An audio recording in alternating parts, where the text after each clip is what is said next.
Okay, now just a quick review about the knife.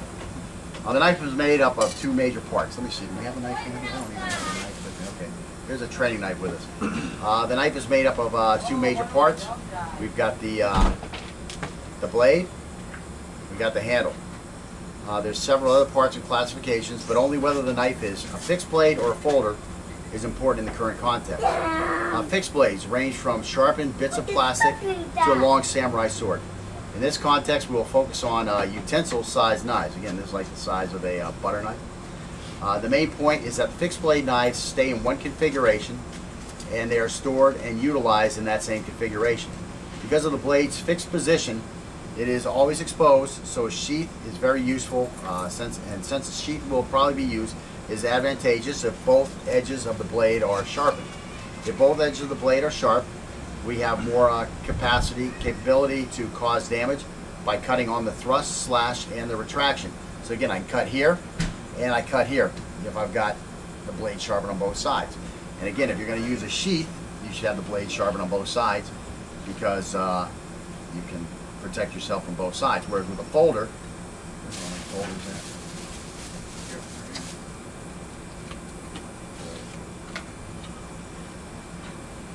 So with a folder, I can't have this side sharpened.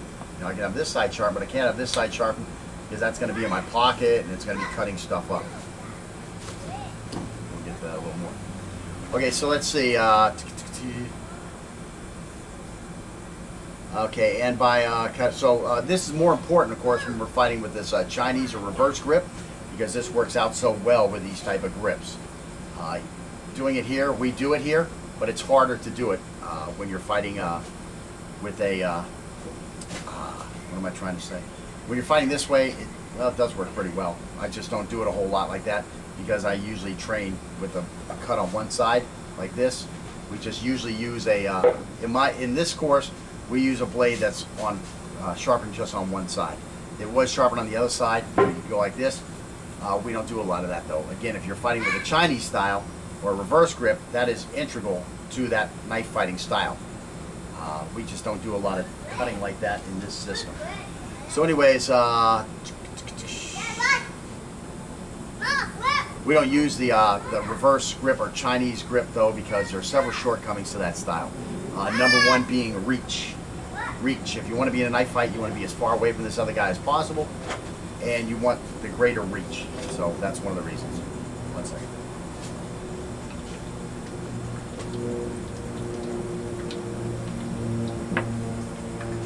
Fucking August. Oh, I always start knife class in August. Okay, let's see. When picking a fixed blade, it's best if it has a full tang. A full tang means the blade, that same metal that makes up the blade goes all the way through to the butt end. Okay? This way we don't have to worry about it breaking. We don't have to worry as much about it breaking. So you want a full tang. And this way the handle and blade won't become separated. It's much less likely. It's also best if the knife has a guard on the top of the handle, bottom of the blade area. So we want a guard here, something going across that can just offer us a little bit more protection for our fingers. And it also helps us from sliding onto the blade if we thrust and hit something real hard. It'll help us from this occurring where we slide on the blade. Okay, let's see. Okay, if you're going to get one, this guard down here is a more important one. The guard on the bottom is more important. And let's see. Now we'll talk about folders for a second. Folders are knives that can be folded so that it makes it easier for them to be stored and concealed.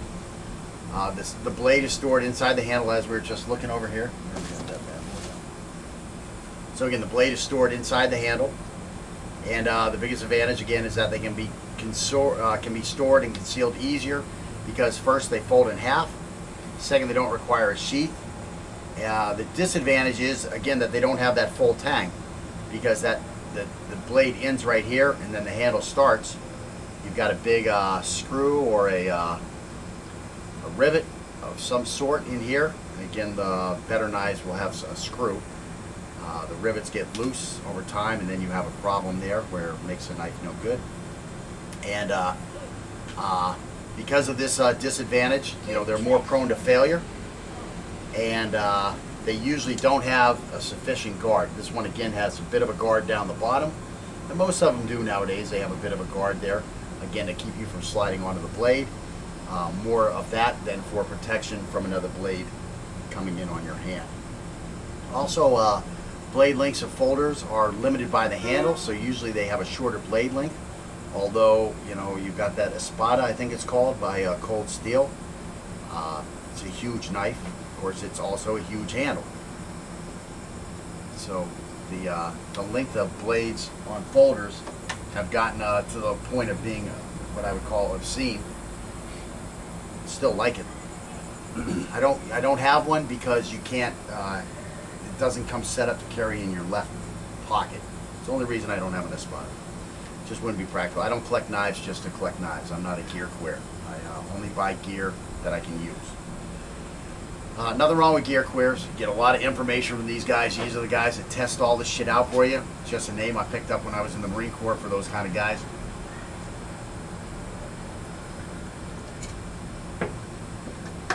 But when you need information about something, those are the guys to go to. They'll tell you all about every kind of product and what it does and blah, blah, blah, blah, blah, blah, blah. Until you wish you didn't ask them. Okay, so let's see. If we use a folder, it is much better if it has a locking blade. Of course, it has to have a locking blade. The blade has to lock in this position so that it won't close, again, on your fingers. When I was a kid, like everybody,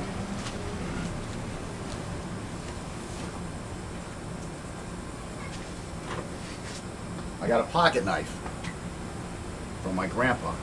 Still have that pocket knife.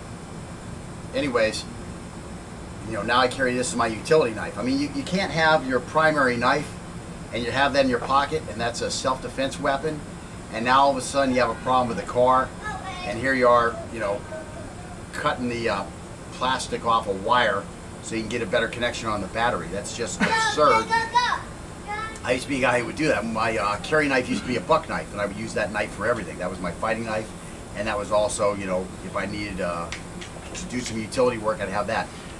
Nowadays, knives are pretty expensive, and if you want to keep that lethal edge on it, you have to carry a utility knife.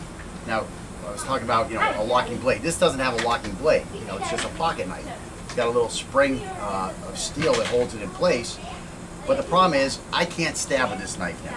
I mean, I could, but now if I hit anything, it could very likely close on my hand, and now I have an injured knife fighting hand, whichever hand I happen to choose. I'm going to have a problem with that. You can see when I pick up a utility knife, I automatically put it in my right hand. But anyways, all of this knife is good for now is slashing. If you have a pocket knife, you're going to use this kind of knife, it's a slashing weapon. It's not a stabbing weapon because it's going to close up on your hand, and it's going to damage your fighting hand. So that's an important thing to remember. If you're going to buy a knife for fighting, it has to have a locking blade. Your folders have to have a locking blade. Let's see. So now let's get to the important stuff. We're going to talk about stances. And we're going to go over to our little dummy over here and look at some stances.